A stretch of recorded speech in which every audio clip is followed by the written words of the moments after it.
안녕하십니까. 예배를 지난 삶으로 우리 신앙이 나아가기를 소망하며 오늘도 인사드립니다. 3월 첫날이죠. 3월 1일 주일입니다.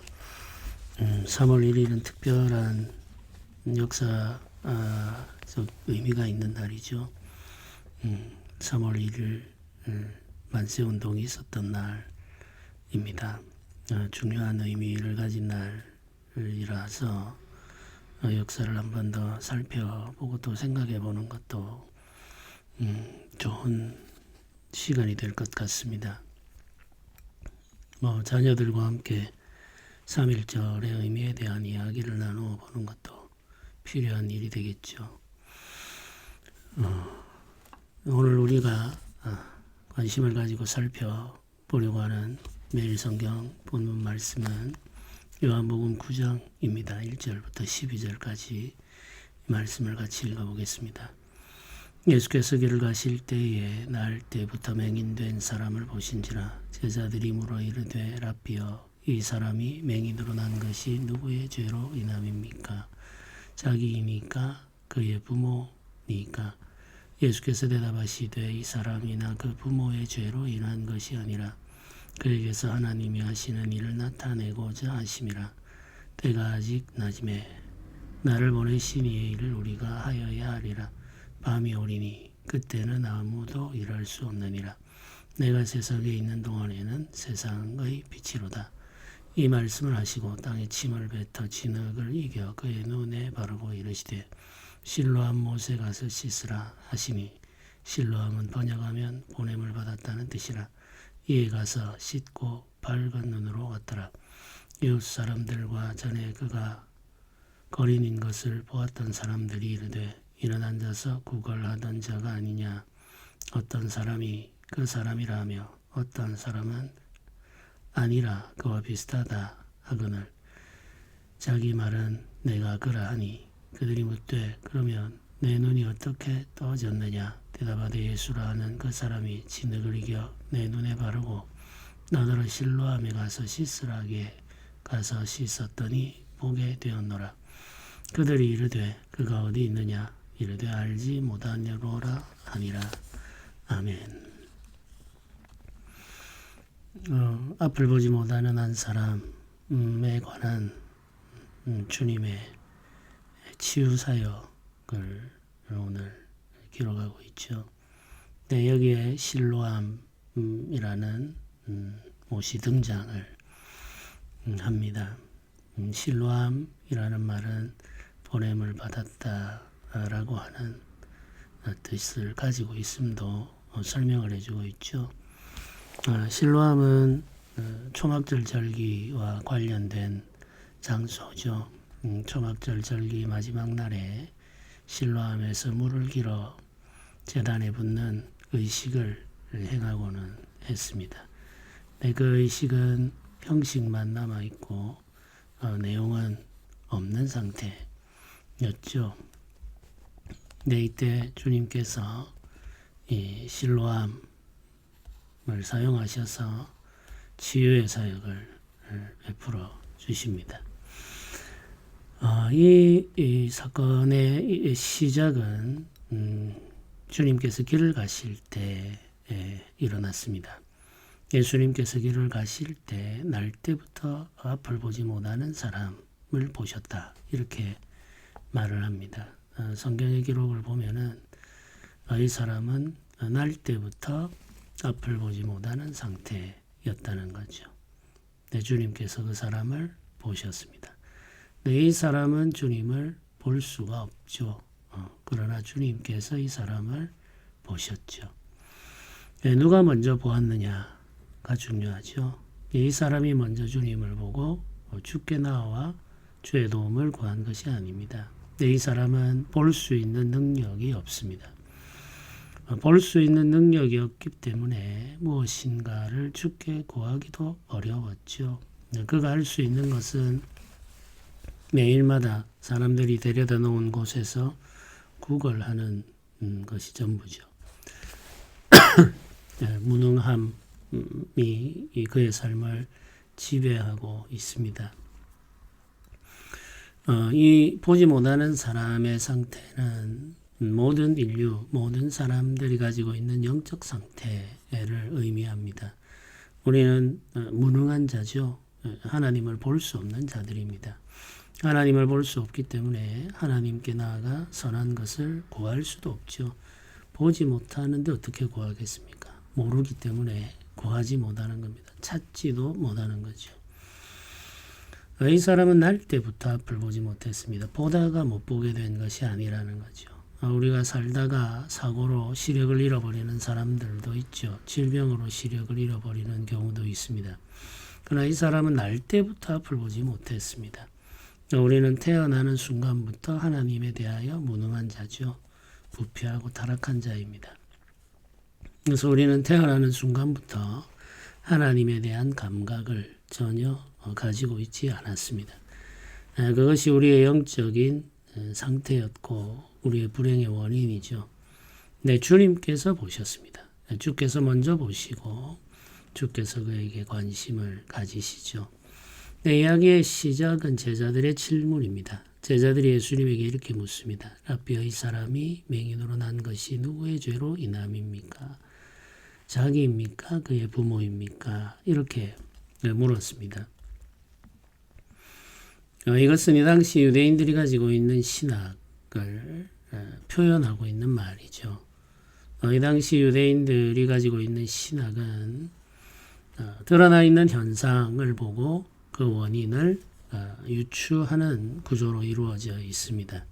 예를 들면 이런 거죠. 어떤 사람이 건강하고 부유하고 평화롭게 삽니다.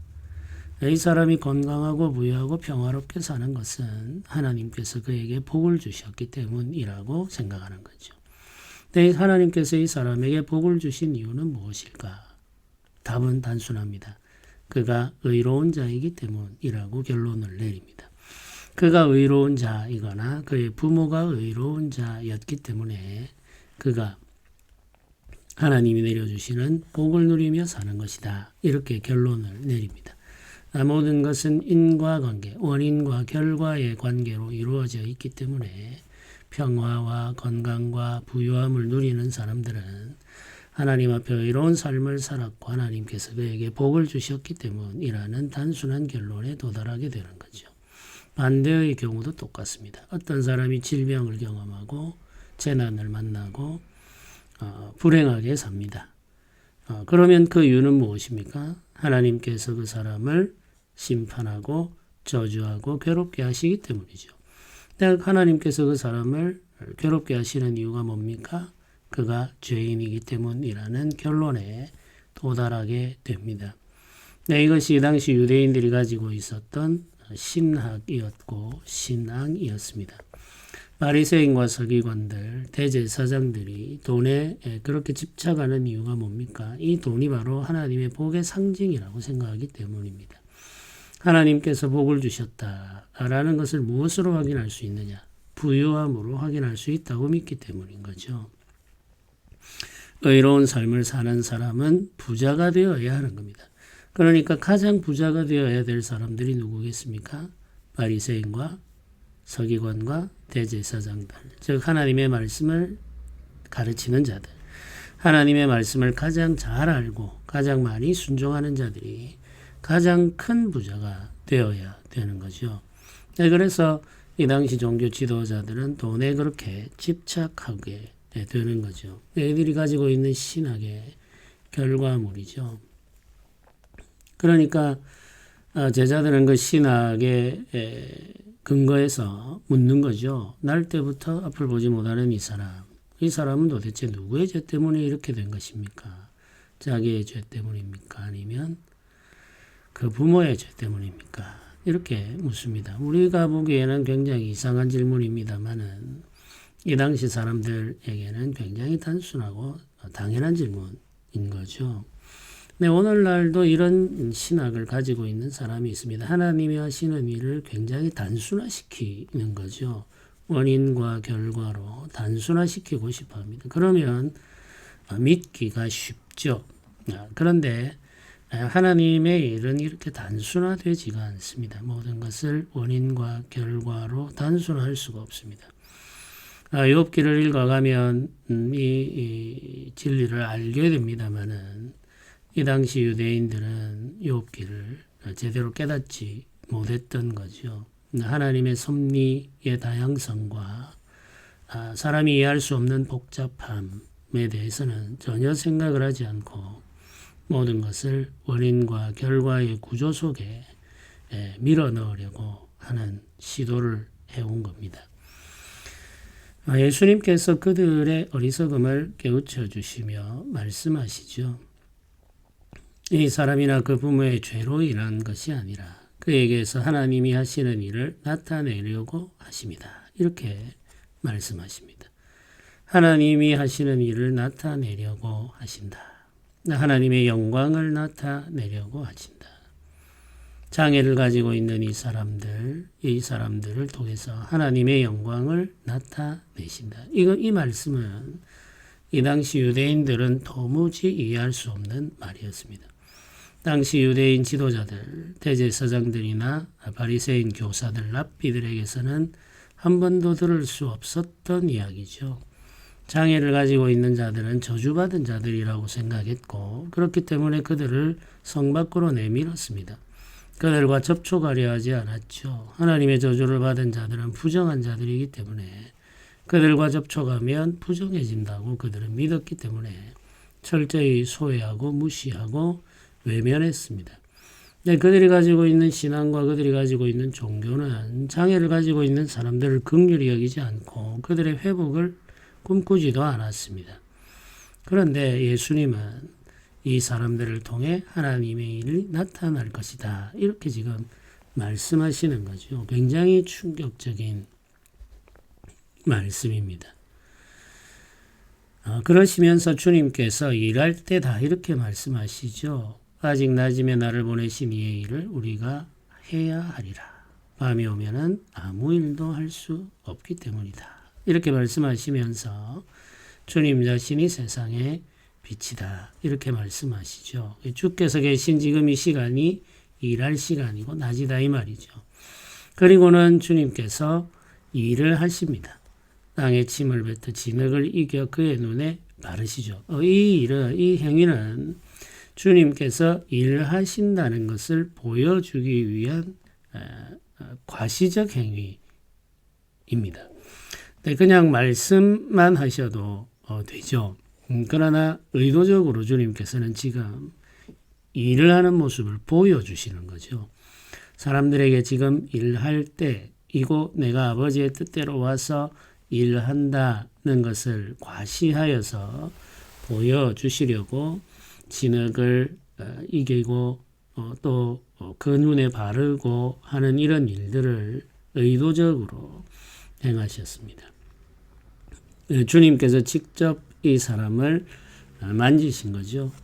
그의 병든 몸, 장애를 가지고 있는 그 몸, 사람들이 부정하다고 규정해버린, 그래서 절대로 가까이 하지 않고 접촉을 시도하지 않았던 그 몸에 주님이 접촉하십니다. 만지시는 거죠.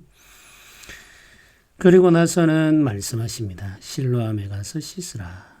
형식만 남아있는 의식 속에 내용을 불어 넣으시려는 예수님의 의도가 보이죠. 우리가 드리는 이 예배는 형식으로 이루어져 있습니다. 내용은 우리가 만들 수 있는 것이 아닙니다. 예배의 형식 속에 내용을 불어넣는 분, 생명의 의미를 불어넣는 분은 예수 그리스도이시죠. 하나님께서 임재하셔야만 비로소 형식의 내용이 담기게 되고 그 내용이 온전하게 됩니다. 놀라운 일들은 예수 그리스도의 임재, 성령의 임재를 통해서만 가능해지죠. 주님께서 형식만 남아있는 초막절 절기, 그 절기의 의식 속에 아주 중요한 부분을 담당하고 있는 실로암, 사실 아무 능력이 없는 실로암이죠.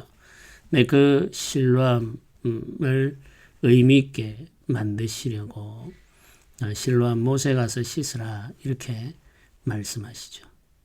이 사람이 주님의 말씀에 순종하여 가서 씻고 밝은 눈으로 왔다. 이렇게 성경이 기록합니다. 신뢰함에서 능력이 나온 것이 아니라 순종에서 능력이 나온 겁니다.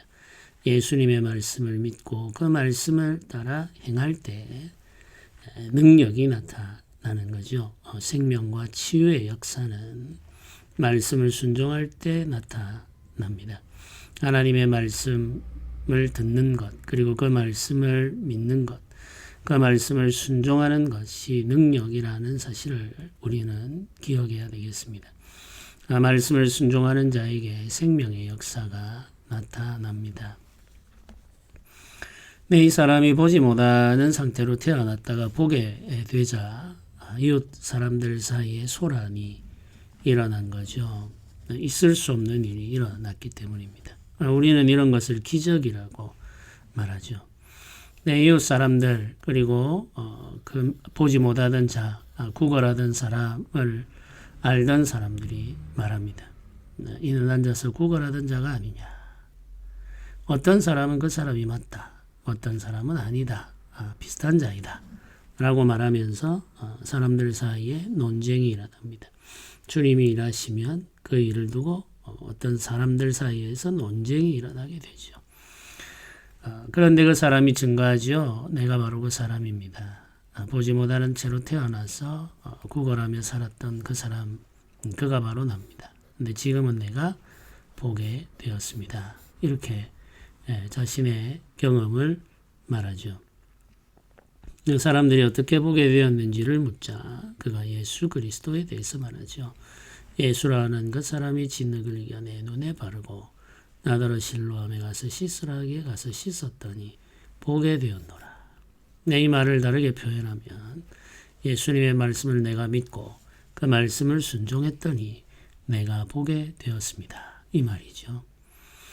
이 사람은 자신이 회복된 은혜를 받았음을 증거했고 그 회복의 은혜가 어떻게 자신에게 주어졌는지도 고백했습니다. 순종으로 말미암아 내가 복을 받았습니다. 제사장들과 바리새인들과 우리 지도자들은 나를 저주받은 자라고 규정해버렸고 나의 삶은 소망이 없다고 판단해버렸지만 예수께서 말씀하신 대로 내가 순종하자 나의 삶에 생명이 찾아왔고 나의 삶에 소망이 일어났습니다.